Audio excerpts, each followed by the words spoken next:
guys, welcome back to my channel. It's Phoenix here. Today's video, of course, is a client makeover tutorial, but today I am working on quite the entertainer. Her name is Jodie. Thank you, Jodie, for modeling for me today. I've actually known Jodie for a very long time, childhood in fact. We've been friends, we go way back, and she kept me entertained throughout this whole video. Distracted or entertained, I don't know, you guys choose. Either way, it was a lot of fun, so come along for the ride as we recreate this makeup look together. So first things first, we are working on the eyes and the eyebrows before we do anything else. So I am applying a Louise Base to the whole eye and brow area. Now Jodie doesn't have a lot of natural brow hair, so I decided to kind of just block out that whole area so I could draw on and create an eyebrow that I wanted to, basically with single strand strokes to create hairs. So using the Louise Base, that is just going on quite heavily over the whole eye area and the brow area, put on with a brush and then dabbed and blended in with a sponge. To create the brows, I'm taking a Phoenix angled brow brush because it has a really sharp point, so you can get really fine edges with it. And I'm using a Phoenix Brown Balm as our base color. So the first thing we do is draw a diagonal line, just going 3/4 up the brow area, just on the brow bone. So this is where we want the base of our hairs, the base of our strokes to sit. So once you've got your line on, you can then go and start creating your hair strokes. So I'm just doing single strokes per hair and then working diagonally up the brow. So with your hair strokes, you want them to go straight upwards at the inner tip of your brow, so right at the start.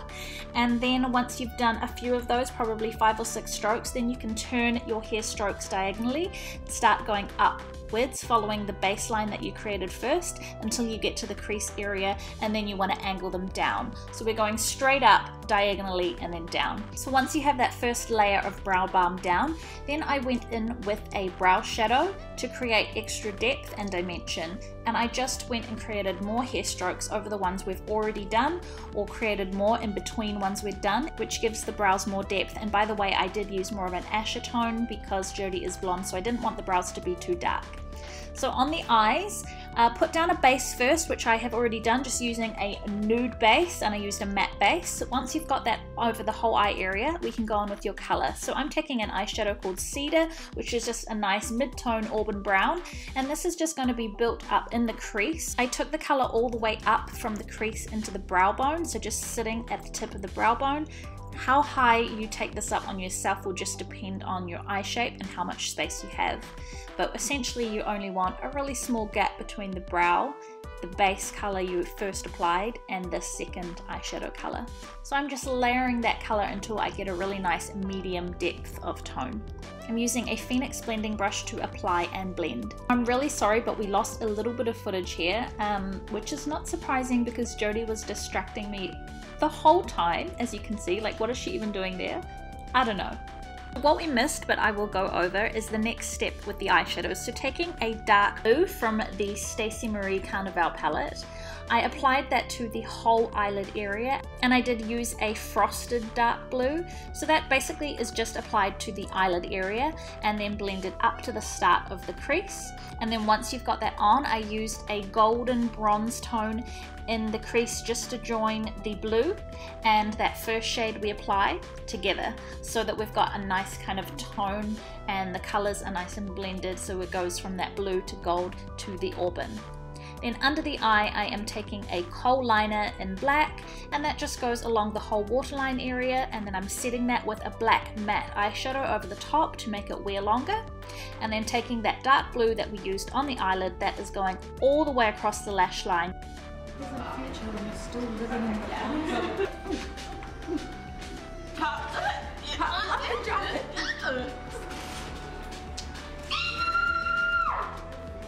Yeah? And back to the tutorial. Now we are applying Phoenix lashes, and this is in the style Rita. We obviously waited for the lash glue to go tacky, then I popped the lashes on. Now the next step is the base. So first I am applying a primer to prep Jodie's skin and give it a nice dewy finish. I'm using the Weleda SkinFood at the moment because I really love this as a moisturizer and a primer and for skin prep.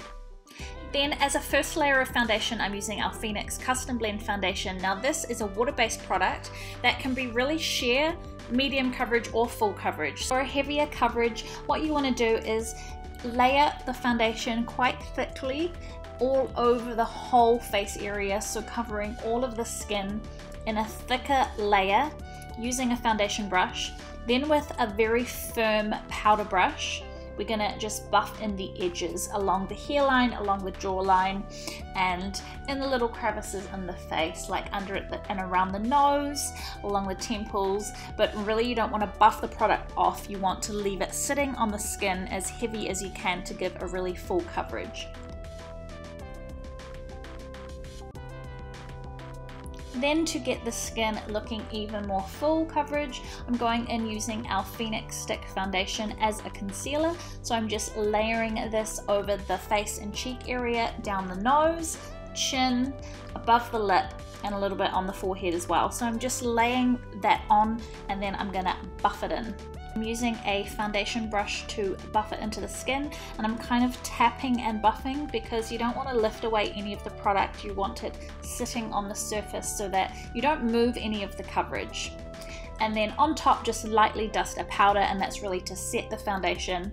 And I did use a colored mineral Phoenix powder because I wanted to give it a little bit more coverage.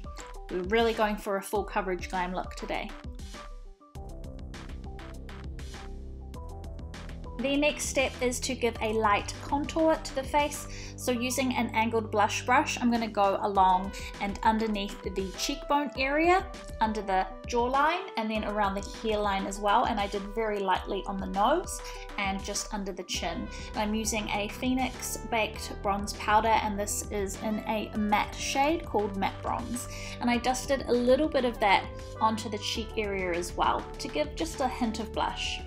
Then on the lips, I'm using a lip liner called Eggplant. I'm gonna just go along the edges of the lip, and once that's done, I just top that off with a matte lipstick called Bare Truth, which is just, I just love this color at the moment. It's just such a beautiful nude, but it's like a pinky tone, but a brownie tone kind of mixed together, and it just makes a perfect nude. And I love layering it over a color like this lip liner, which has a little bit more depth, because you can basically kind of create your own shade. And then, you know me, for glam I always add gloss because I just love gloss. So I think I used Phoenix Supergloss in Sweet, but I did film this last year, so I could be wrong, but I'm pretty sure that's what I used. And then I just finished off with a tiny bit of highlighter. I used the highlighter just on the upper cheek and temple area, and I used Phoenix Highlight in Enlighten. And then this is our finished and completed look. Thank you guys so much for watching. I hope you enjoyed today's video. I hope it was entertaining for you. I had a lot of fun filming this with Jodie in store. We always have fun when she comes in. Thank you, Jodie, for being my model today. Thank you guys so much for watching, and I will catch you in next week's video. Bye!